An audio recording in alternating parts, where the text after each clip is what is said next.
হয় আমি খেলাখন যোৱা 24 তাৰিখৰ পৰা অনুষ্ঠিত হৈছে আমাৰ এই খেল 8 দিনৰ খেল তো আমি এই খেলখন আমাৰ গাঁৱৰে 4জন বিশিষ্ট সমাজকৰ্মী তেখেতসকলৰ নামত এই খেল অনুষ্ঠিত কৰা হৈছে। তেখেতসকল হৈছে প্ৰয়াত মহেন্দ্ৰ ৰাভা আৰু বগাৰাম ৰাভা আৰু দিগন্ত বড়ো আৰু তৰুণ বড়ো সোৰণত আমি এই খেলখন অনুষ্ঠিত কৰিছোঁ। আৰু আহি আমাৰ এই খেলখনত টোটেল 32 টিমছ দলে মানে এই খেলত অংশগ্ৰহণ কৰিছিলে। তো আজি আহি অন্তিম পৰ্যায়ত আমাৰ দুইটা দলে ফাইনেল খেলত উপনীত হ'বলৈ সক্ষম হৈছে।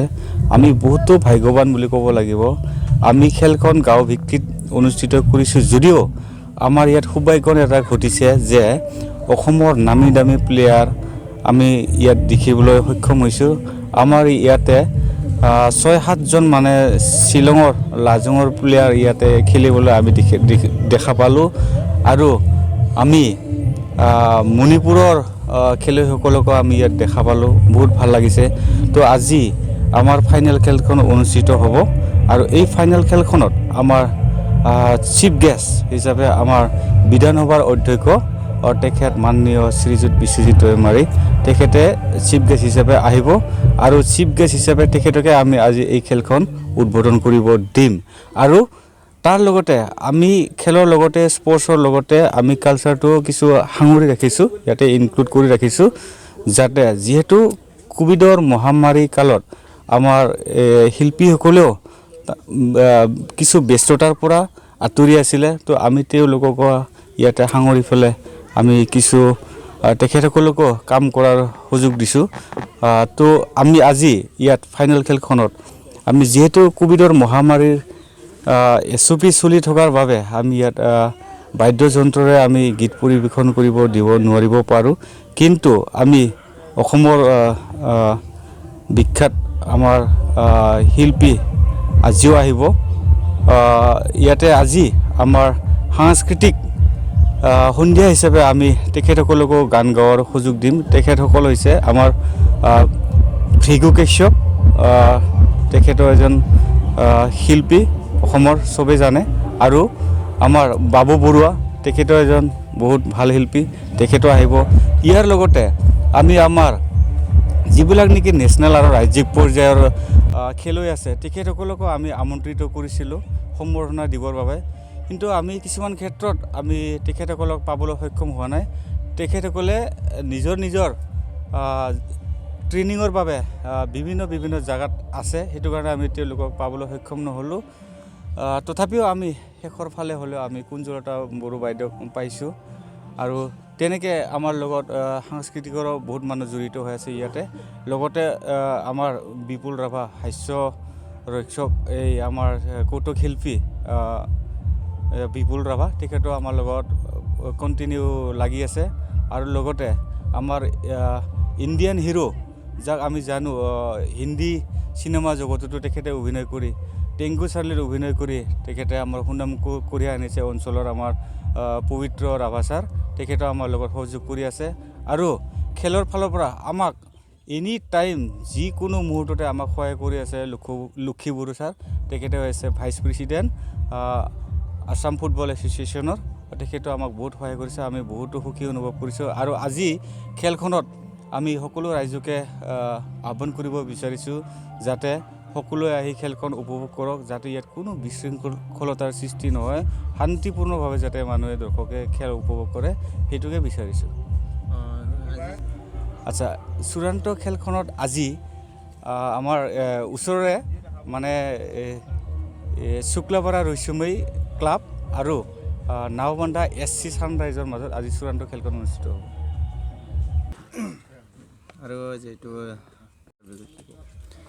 হয়, নিশ্চয়কৈ এনেকুৱা এখন ব্যয়বহুল খেল পাতিব লাগিলে নিশ্চয়কৈ 10 পৰা 15 লাখ টকাৰ প্ৰয়োজন আছে।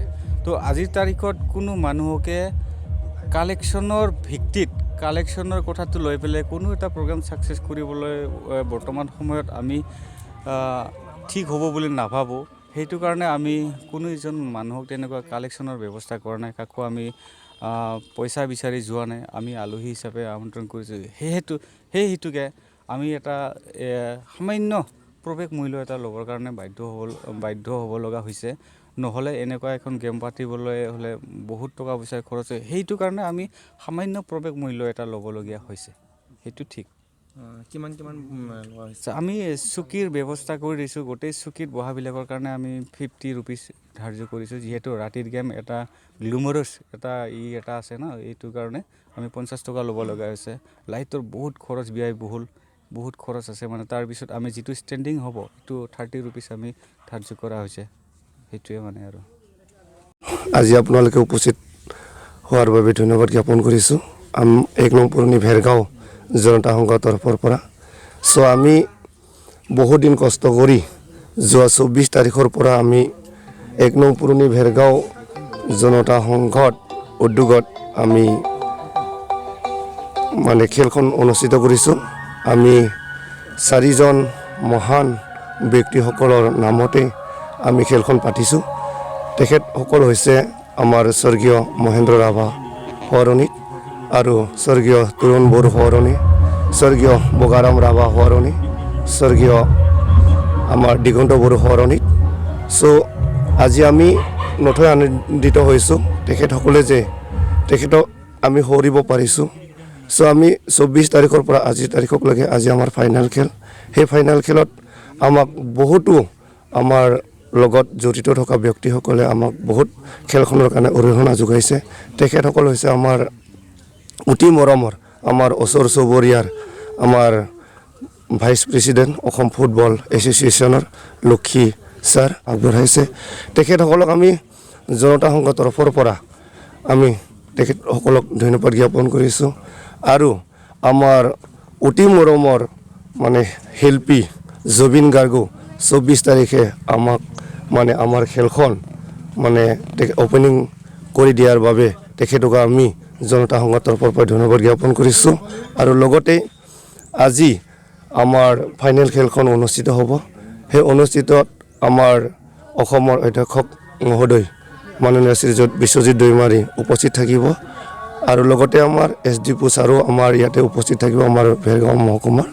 আৰু লগতেই বহু মানে আমাৰ শিল্পী ইয়াতে উপস্থিত থাকিব, আমাৰ ভৃগু কাশ্যপ আৰু মাননীয় শ্ৰীযুত বাবু বৰুৱা। তেখেতসকলেও আজিৰ এই আমাৰ খেলখনত উপস্থিত থাকিব।